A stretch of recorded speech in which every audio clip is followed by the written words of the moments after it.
ChristianGeekCentral.com.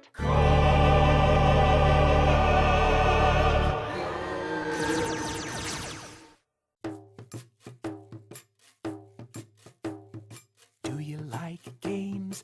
I like games. Do you like games too? I like games too.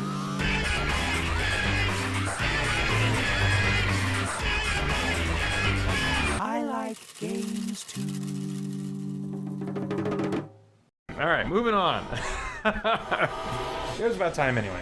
Now, back in the day, I used to get a subscription to PSM, and I wish that game was still, that magazine was still made today, because I would totally subscribe to it. I don't even think the official PlayStation magazine is being published anymore, but I would subscribe to that too. I just kind of like having some magazines these days to read in bed while I'm trying to settle down and get ready for sleep. But when I saw the ads for this next game for the first time and the screenshots, when I even heard about it, I got so excited. And by that time, I had already played Baldur's Gate, Dark Alliance 1, I'd played Champions of Norath, and the same people I heard were now making a Justice League game that was going to be of that same type. Obviously, it wasn't going to deal with like looting and that kind of progression, but it does in a sense have looting in it. This is, I think, for my tastes, the best DC Comics-based game I've ever played. I know the Arkham games are apparently amazing. I tried the first one, and I think I failed at a mission, and it made me go back to the vent that I was in a few minutes before, and I was like, no, I'm not going to do this. And it's an action game, and my reflexes suck. So it just wasn't for me. And yeah, I'm missing out on a great experience because my skills suck, but that's where I'm at. So for me, and where I'm at, Justice League Heroes is a fantastic... I wish that Snowblind hadn't closed. At about the same time, the Marvel Ultimate Alliance game came out, and I know I'm biased because I'm more of a DC guy than a Marvel guy, but I do think that Snowblind is better at making these kinds of games, and I think that's why I just enjoyed... partially why I enjoyed this game more than the Marvel Ultimate Alliance game, which I still haven't finished. This game I've played through like at least 3 times. I said this recently on a podcast, but what I would love is for the guys who make the Saints Row games to take a break from Saints Row and give us a Justice League game. I would love a Justice League game in that universe, in an open-world third-person thing. I don't think we're going to get that. I think, if anything, what Warner Brothers is going to do is give us a Justice League Arkham-style game. Maybe that'll work. I don't know. I'm sure it'll work for a lot of people. I don't know if it'll work for me. I hope it will. This is a job for Superman. Kara. There's Cam Clark doing his Superman voice. There's tons of unlockables that you can get in this game, tons of different skins. And it was made at just about the perfect time for me because it had some skins that were from recent comic book stories that I really liked. Like, for example, this is my preferred look for Martian Manhunter. It was an attempt at reinvigorating him. It was like a 6-issue miniseries, and I loved the redesign of his costume. I think the New 52 version is okay. It's not near as good as this one. This was a great look for him that stayed true to his classic appearance, but without like that kind of weird barbarian-ish, almost I don't know, almost kind of like sadomasochistic. I mean, like when he's wearing underwear and these big, red straps, it can look a little kinky and weird or whatever, I don't know. It doesn't, it's a look that doesn't age well, and you could argue the same of Superman at this point. I think that's one thing they did well in the New 52 redesign, is for the most part, the costumes, especially Superman's. I thought that was a fine redesign.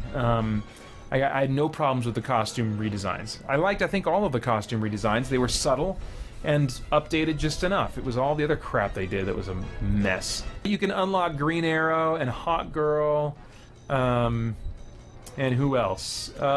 Flash.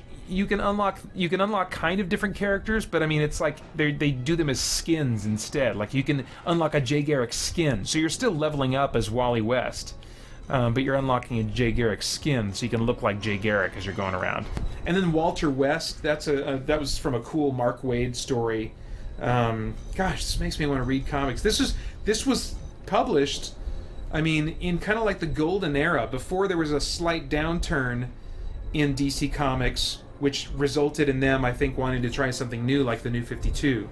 But no, this was published, if I remember correctly, in what I would consider like when DC was firing on all cylinders. Jeff Johns was writing a number of books, team books, JSA for one, and I don't know if he was on Flash yet, but his run on JSA, I think his work on JSA is still my favorite Jeff Johns.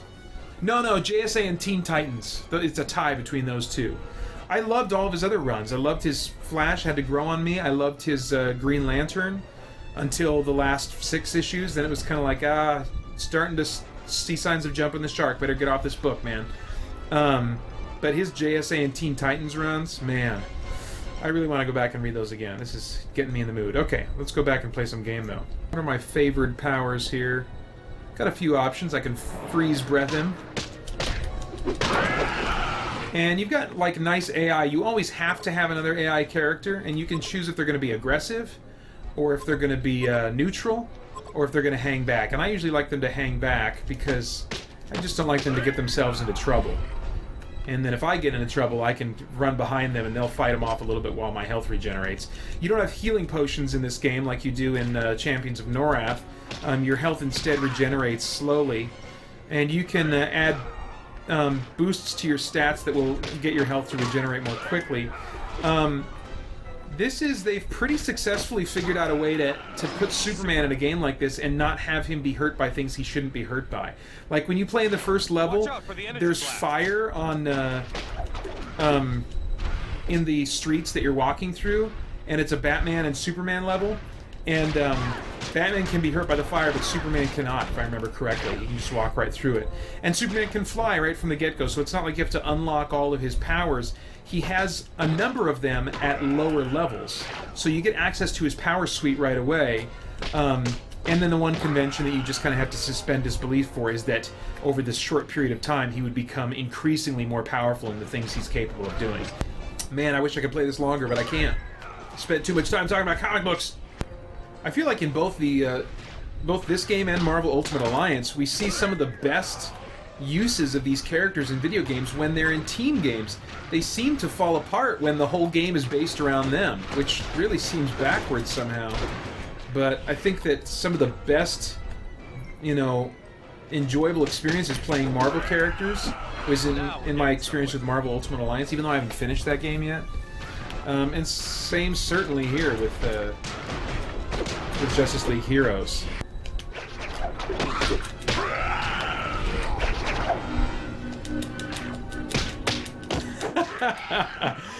She throws that lasso usually on people to get them to tell the truth, but in this game, she just ties him up and beats the crap out of him. I want to see that in a Wonder Woman comic. Alright, what's left? Neverwinter Nights. Elderast, the most powerful wizard in the world. But this game, I mean, I don't know how many hundreds of hours I've gotten out of this game. Maybe I've gotten more out of Skyrim, I'm not sure. I've gotten like 350 some hours out of Skyrim, but I think I've gotten probably about the same amount out of this game, maybe more. I mean, because they don't keep track of your hours, so there's no way I can really know. But there are so many great campaigns that I've played for this game, including the ones that came with it. But I mean, there's some user-created campaigns that are even as good or better than some of the campaigns that were professionally made. I mean, it's just a great, great game. And again, it's got that looting thing, and that progression, and there are so many different character classes because it's based on the 3rd edition Dungeons and Dragons rules.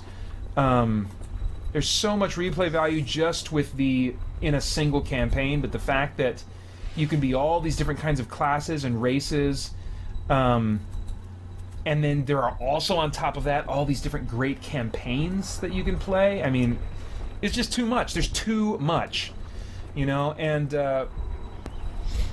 the only thing that keeps me from kind of like burning out or like slowing down on this game is eventually I'll just kind of like, okay, I've done these mechanics enough. I'm ready for a different experience, and then I'll kind of go away from it for a while. And only just recently am I starting to feel like, you know, some better graphics might be nice, but I mean, I still don't feel like I need better graphics for this game, you know. But I mean, until only recently, that wasn't even a thought that crossed my mind, you know. Spot, tumble. I mean, look at all these skills. It's just insane, you know. I mean, it is just as complex as the Dungeons and Dragons 3rd Edition rule set, and it's just the only difference is it's got a computer crunching the numbers behind the scenes and doing the dice rolls and stuff. But all the rules, almost, are represented here. There may be a few that would just be a little bit too abstract or situation specific that wouldn't really come up in a video game like this. I was really hoping for something along these lines to be in Dragon Age, and I think Dragon Age Origins delivered in some senses. It wasn't as complex as this, and it didn't need to be, you know, but Dragon Age 2 and Dragon Age Inquisition were disappointing in terms of their the customization of the characters and the kinds of paths that you could take in how you wanted to build your character as a combatant, you know. I was disappointed in kind of like the narrow choices that I had for building my magic user in Dragon Age Inquisition. I love this game, jeez. Oh, and she's hurting. Okay, do we need to leave here? Oh, she's about to die. Okay, well, let me just kill this guy first, and then I'll take care of you. Burn, punk. Oh, man, he's still not dead yet? Jeez Louise.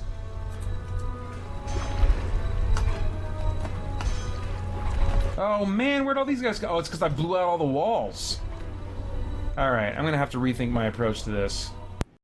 Thank you very much for watching this stream. Hopefully there's been something along the way for whatever part you tuned in for that you found useful. Maybe, you know, hopefully a reminder that, hey, you know, some of these retro games, these old games I have, there's still some life in them, you know. One thing I didn't mention that I mentioned in a post at summeroffree.com, which I would highly recommend you check out. It's a blog site I just set up that archives all of the free entertainment options that we've showcased on the Summer of Free at the Spirit Blade Underground podcast and Christian Geek Central for however many years we've been doing this. It just kind of like is the best of the best. And one of those is an article I wrote on how to get some new life out of your old games. And one of the things I suggested in there is going to a website like, well, a new one I discovered is called, I think, Retro Achievements, where they kind of list and come up with these achievements for retro games that you can try to pursue and get some fun out of your old games by doing that, you know. So hopefully this stream somewhere along the way either pointed you to a free game that you can go check out and kind of kill some time while you're saving up money to use the resources that God has given you a little bit more responsibly than can be tempting to as a geek, or maybe you got a new perspective on some of your old games, or maybe you just didn't get any of that and you just enjoyed kind of laughing at me blah blah blah blah blah blah blah blah blah. Either way, I hope you had a great time, and start looking forward to the Extra Life video game stream, which I'm going to be doing again, 24 hours long. 24 hours long. That's going to be, I think, it's early November. It's like, I want to say November 7th, November 10th, something like that. I'll start promoting that on Christian Geek Central in the next month or so, I think, as I start looking to recruit people, maybe you. So anyway, thanks for tuning in. I hope you have a great weekend, the rest of your weekend, and consider joining us sometime if you haven't already at Christian Geek Central as we continue to geek out and seek the truth. Bye-bye. ChristianGeekCentral.com